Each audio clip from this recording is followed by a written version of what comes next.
করে তাদের সাথে জড়িত র্যাব 2 এর তুষার নামে একজন এসআই আছে, আপনার তাকেও জিজ্ঞাসাবাদ করবেন।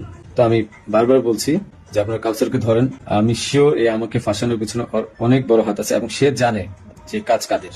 এই খুনির বিচার হবে। আমাকে ফাঁসানোর চেষ্টা করছেন, করেন। আবার আসলাম, আপনাদেরকে আমার কিছু কথা শেয়ার করার ছিল। আমি ফেসবুকে ভিডিও দেওয়ার পর দেখলাম যে অনেকেই অনেক প্রশ্ন করছেন, নানা ধরনের মন্তব্য করছেন, আমার কথা হয়তো বিশ্বাস করছেন না। অনেকের একটা প্রশ্ন ছিল যে আসলে আমি দেশে আছি বা আসলে দুবাই যাইনি। আমি একটু খুলেই বলি, কারণ এই 15-20 দিন পরে যেহেতু আমি বলছি, আমি দুবাইতেই, দুবাইয়ের শারজাতে আছি। আমি দুবাই আসলাম কিভাবে সেটাও বলি। আমার একটা ক্লোজ ছোট ভাই আছে, খুব কাছের। তার নাম হচ্ছে কাউসার মোল্লা, তার বাবার নাম হচ্ছে ইয়াসিন মোল্লা। এই কাউসার মোল্লা আমার খুবই ভালো একটা ছোট ভাই, সে আমাকে সবসময় হেল্প করে। তার ওখানে আমি ছিলাম এক রাত ছিলাম, কারণ ওখানে থাকার পিছনে কারণ হচ্ছে মানে তার সাথে আবার আমাদের যে র্যাব 2 সেখানে খুবই ভালো সম্পর্ক। তার ওখানের একটা এএসআই আছে তুষার নাম, তার সাথে খুব ভালো সম্পর্ক থাকার কারণে সে কিন্তু প্রথম আমাকে ফোন দিয়ে জানায় যে ভাই এই ঝামেলা হয়েছে, আপনি জানতে পারছি, আপনি আমার বাসায় আসেন, এরপরে আমি আপনাকে দেশের বাইরে পাঠানোর ব্যবস্থা করব। তো আমি পরে বুঝতে পারিনি, পরে ফেসবুকে দেখলাম, দেখার পরে সে আমাকে লিঙ্ক দিল, দেখার পরে আমি তার ওখানে চলে যাই এবং এক রাত তার ওখানে ছিলাম।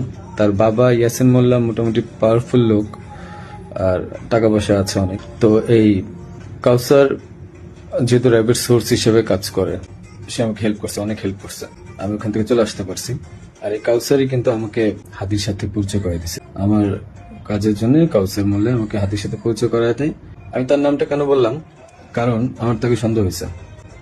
সে আমাকে দেশ থেকে করছে, সেভ করছে, সবকিছু করছে। যেহেতু কাজটা আমি করি নাই, সে জানতো যে আমি কখন হাদির কাছে যাই, কি করি না করি, সবই জানতো। কারণ আমার কাজের জন্য আমি যাচ্ছিলাম, সে জানতো। যেহেতু সে আমাকে পরিচয় করেছে, তাকে আমি, সে নিজেকে এখন ওই নাহিদ সার্জিস, তারপর আপনার হাদি, এদের খুব ক্লোজ আমাকে বলছিল। সেই বিদায় আমি তাকে বারবার বলছিলাম যে আমাকে তাহলে একটু পরিচয় করায় দেন আমার কাজটার জন্য, আমার কাজটা তো এখন দরকার, আর আমার প্রতিষ্ঠানে কোনো কাজ নেই। তো সে আমাকে পরিচয় করা দেয়, কিন্তু যখন সে, আমি জানি না, ওখান থেকে চলে আসার পর, বিদায় নিয়ে চলে আসার পর হাদি গুলি খাইছে এবং সে আমাকে আশ্রয় দিছে এবং সে আমাকে সেফ এক্সিট করে দিছে। আর সে র্যাবের সোর্স হিসেবে কাজ করছে। যখন এগুলো আমি মিলাইলাম, তখন আমার কাছে মনে হলো যে সে অনেক কিছু জানে। তাই আমি তার কথাই বললাম যে আপনারা একটু, আমি বাংলাদেশের পুলিশ প্রশাসনকে বলবো যে আপনারা একটু কাউসার মোল্লা আর তার বাবা ইয়াসিন মোল্লা, এই দুজনকে একটু জিজ্ঞাসাবাদ করবেন যে আসলে মূল ঘটনা কোথায়, আমাকে কেন, আমার মনে হচ্ছে তারা আমাকে ফাঁসাইছে।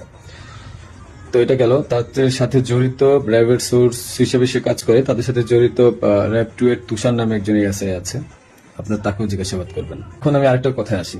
আপনারা বলছেন যে আমি কেন দেশ ছেড়ে চলে গেলাম। আরে ভাই, আমি তো মানুষ, আমি ব্যবসা করে খাওয়া ছেলে। দিন শেষে দেখা যাবে যে আমি দেশে থাকবো, আপনারা আমাকে মব করবেন। তো যেহেতু মবের যুগ চলতেছে এখন, 5ই আগস্টের পর থেকে আপনারা মবের একটা যুগ নিয়ে আসছেন, তো আমি কিভাবে মানে দেশ না ছেড়ে আসি? আর আমাকে তো কালচারই বলছে যে আপনি দেশ ছেড়ে চলে যান, আপনি দেশে থাকলে অনেক ঝামেলা হবে। তো আমি দেশ ছেড়ে চলে আসছি।